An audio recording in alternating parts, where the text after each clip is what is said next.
Salut les fans d'apiculture, j'espère que tu vas bien, c'est Mathieu, je suis ravi de te faire la vidéo aujourd'hui. Vidéo un peu spéciale comme tu peux le constater, on a un essaim dans l'arbre, juste en haut là-bas, là, voilà. Donc on va procéder à sa récupération. Juste avant, n'hésite pas à nous rejoindre sur les différents réseaux sociaux, Facebook, YouTube, Instagram, si tu ne l'as pas déjà fait. L'e-book offert, 10 plantes mellifères utiles aux abeilles pour toute la saison, pardon. Et tu auras aussi les liens des différents stages et de plein d'informations utiles si tu fais de l'apiculture. Alors, on va récupérer l'essaim qui est en haut. Qu'est-ce qu'il va nous falloir pour récupérer cet essaim? Il va nous falloir le seau, ok. Donc surtout quand c'est à hauteur, c'est plus pratique. Comme ça, tu le verras, on peut faire tomber l'essaim dedans et après le mettre en ruchette. Voilà. Il va nous falloir la balayette, voilà, pour balayer les dernières petites abeilles. Hop là, quand ça commence à s'énerver, tu n'hésites pas surtout à mettre la vareuse. Voilà. Il va nous falloir l'enfumoir que tu vois là, et il va aussi nous falloir potentiellement la ruchette, ok. Quelque chose d'un petit peu particulier, tu le verras par la suite, mais nous on va enrucher cette colonie dans une ruche kenyane, ok. Donc peu importe le modèle de ruche que tu vas utiliser par la suite, ok, tu peux très bien l'enrucher dans une varée, dans une dadan. Nous on a décidé là pour le ruche école de le faire dans une ruche kenyane. Donc nous, pour t'expliquer avant d'attaquer, on va mettre l'essaim en fait dans la ruchette, ok. Donc toi, si c'est une ruchette d'Adam ou une varée, eh bien à l'intérieur tu auras les cadres, ok. Nous on n'a pas mis les cadres parce qu'on va mettre les abeilles dedans et on va tout de suite les emmener au niveau de la ruche kenyane. Tu verras dans le reste de la vidéo, mais là en tout cas pour le moment on va monter récupérer la colonie. Dernière petite chose, et je m'en excuse pour ceux qui regarderont la vidéo et au cas où si c'est ta première vidéo sur la récupération des essaims, normalement il nous aurait fallu un petit pulvérisateur, voilà, avec de l'eau dedans pour pulvériser, voilà, une fine couche d'eau sur les abeilles, sur l'essaim, pour éviter qu'elles volent un petit peu plus, pour un peu plus les fixer et plus facilement les faire tomber dans le seau et les récupérer.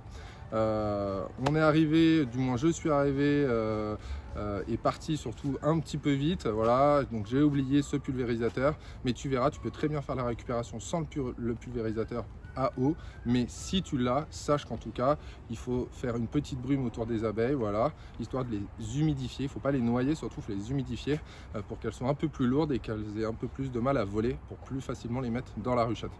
Ceci étant dit, on y va, on monte récupérer la colonie. Alors tu gardes l'enfumoir à côté de toi, du moins à côté de toi, potentiellement au sol, c'est plus simple. Pourquoi? Par sécurité, on ne sait jamais si tu fais tomber la grappe, s'il y a un souci avec des piqûres. L'enfumoir c'est ta sécurité comme tu le sais, donc tu le gardes à proximité. Moi je le mets là, ok. Ensuite tu prépares ta ruchette, donc ça c'est une ruchette polystyrène, c'est plus facile et plus pratique à transporter et à lever au cas où si tu souhaites la déplacer. Nous, comme on va la déplacer, on a fermé l'entrée, mais toi si tu la laisses et que tu viens la récupérer le soir pour avoir tout le monde, potentiellement tu peux la laisser ouverte. Essaye de toujours travailler en sécurité surtout.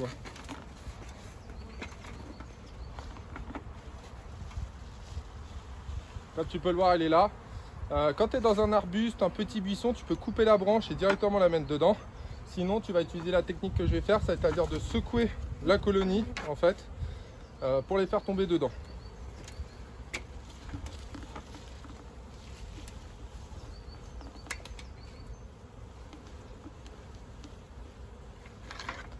Alors là c'est vraiment gros, je vais essayer d'en faire tomber une petite partie.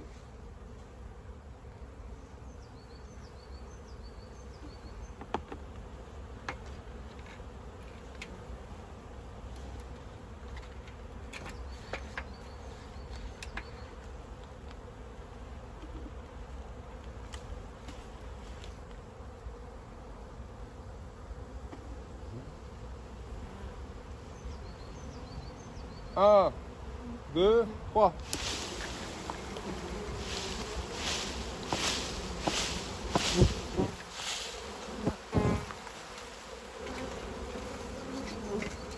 Ok, donc quand tu as fait ça, on se dépêche. Voilà, comme tu peux voir, elles sont toutes dedans. Enfin, toutes, une bonne partie.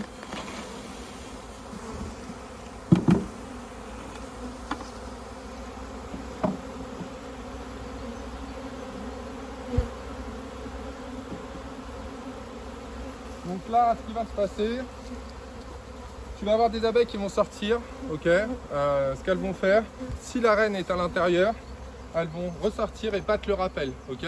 Donc potentiellement, ça va ramener une grosse partie de la population extérieure à l'intérieur. Maintenant, si la reine n'est pas là, elles vont forcément vouloir sortir et retourner à l'endroit d'origine.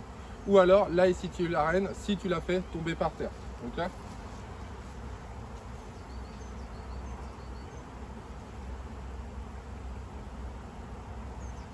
En attendant, tu regardes ce qui se passe là-haut, ok. Comme tu peux le constater, en haut, il y a une partie des abeilles qui se sont envolées, en fait, et qui reviennent se positionner à cet endroit-là. Donc tu laisses cette seconde grappe se faire, d'accord.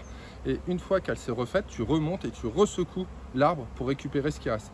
L'enfumoir, à la fin, on va l'utiliser pour enfumer là où la colonie s'était posée, tout simplement pour éviter, pour couper ces phéromones et éviter que potentiellement la colonie revienne.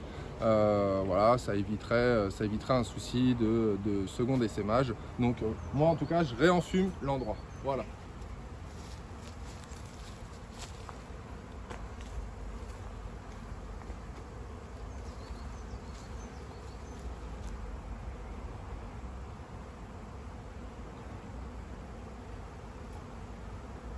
Alors n'hésite pas à regarder ce qui se passe à l'entrée de la ruche là, du moins à l'entrée ou à la sortie.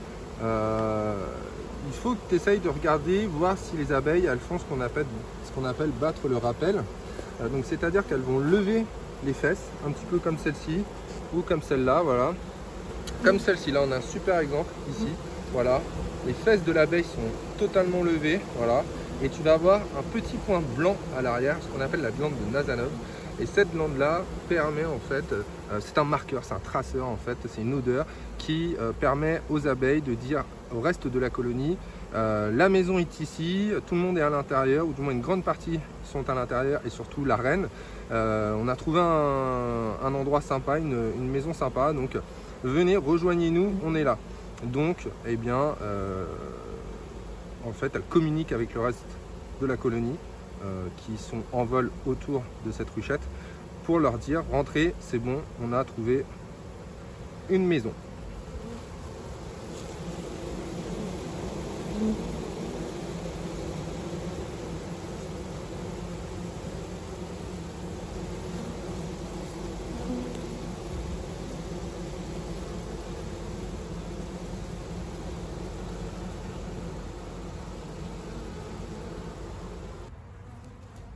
Donc comme tu peux le constater, ça fait à peu près 5, 6, 7 minutes voilà, qu'on a fait l'opération de les mettre dedans.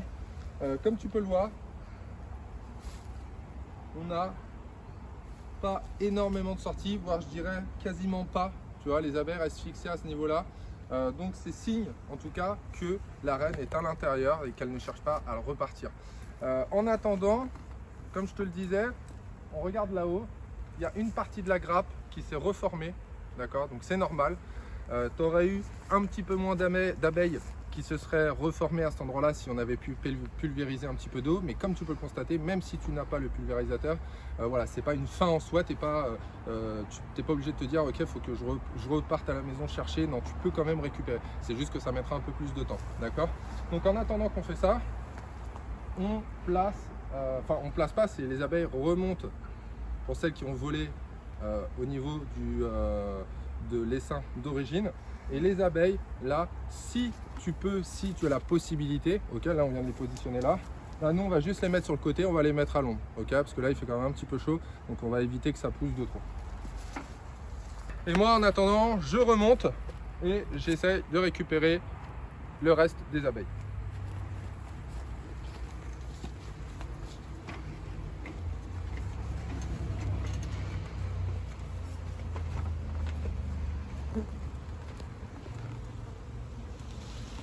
Donc tu vois, il y a quand même au moins 3 fois moins d'abeilles qui sont revenues.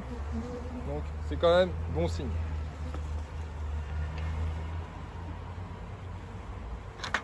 Ce que tu peux faire quand c'est comme ça, tu peux aussi essayer de balayer une partie des abeilles. Alors oui, ça va voler, c'est un peu relou, mais tu peux essayer de faire ça aussi.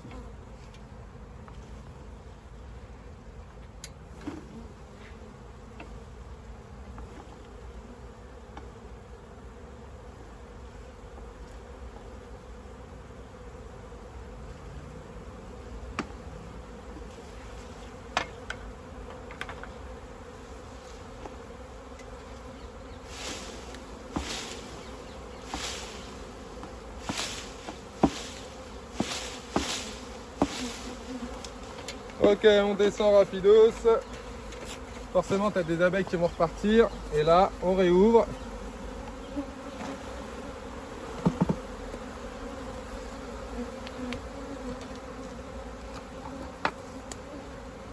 Et on referme. Et pareil, on laisse en partie ouvert. Voilà. Moi, en attendant, je vais commencer à monter un peu. Et je vais commencer à enfumer un petit peu les phéromones de la reine.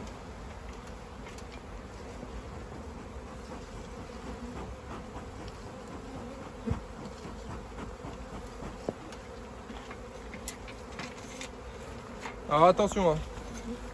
J'ai pas enfumé pour faire partir tout le monde, d'accord?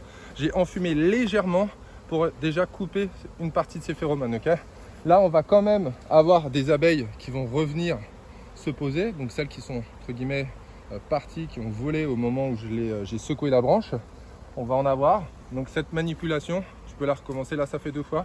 Tu peux la faire 3, 4 fois. Voilà. Et à ce moment-là, après, on enfume bien et on emmène les abeilles qui sont dans la ruchette. Nous, en l'occurrence, on est sur le rucher, à côté du rucher. En l'occurrence, on peut emmener directement la ruchette au niveau de la ruche kenyane qu'on souhaite enrucher. Je te le rappelle, ça sera exactement la même manip si tu fais une varée, une dadan, ou si tu n'as pas de ruchette préétablie, tu peux très bien faire cette manipulation là avec un carton, d'accord? Tu ouvres une petite entrée au niveau du carton comme pour une ruchette, d'accord? Et tu verses les abeilles par le dessus, tu refermes et tu laisses les abeilles après battre le rappel devant. Comme ça, tu peux emmener la ruchette sur ton rucher et les intégrer dans une ruche si au cas où tu n'as vraiment plus de matériel à disposition. Ok?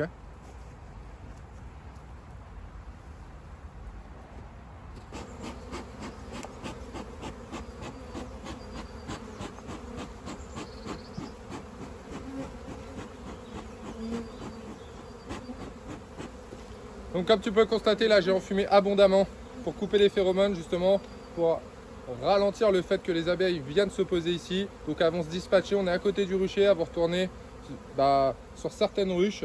Forcément elles ne vont pas rester dehors toutes seules. Et nous, on va aller enrucher cette colonie et on viendra observer une dernière fois au cas où si une grappe s'est formée pour la récupérer au cas où une dernière fois. Mais comme tu peux le constater, il y a déjà beaucoup moins d'abeilles.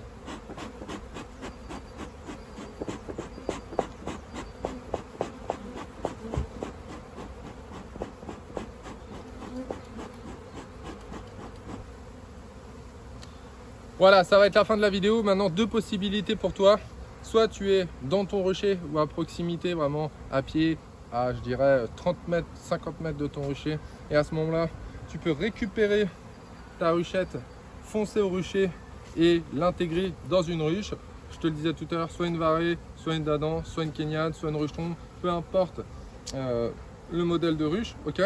Soit tu veux récupérer vraiment toute la colonie en laissant 0 abeille à l'extérieur et tu as une ruchette déjà constituée avec des cadres potentiellement à l'intérieur ou des amorces ou voilà, il y a quelque chose.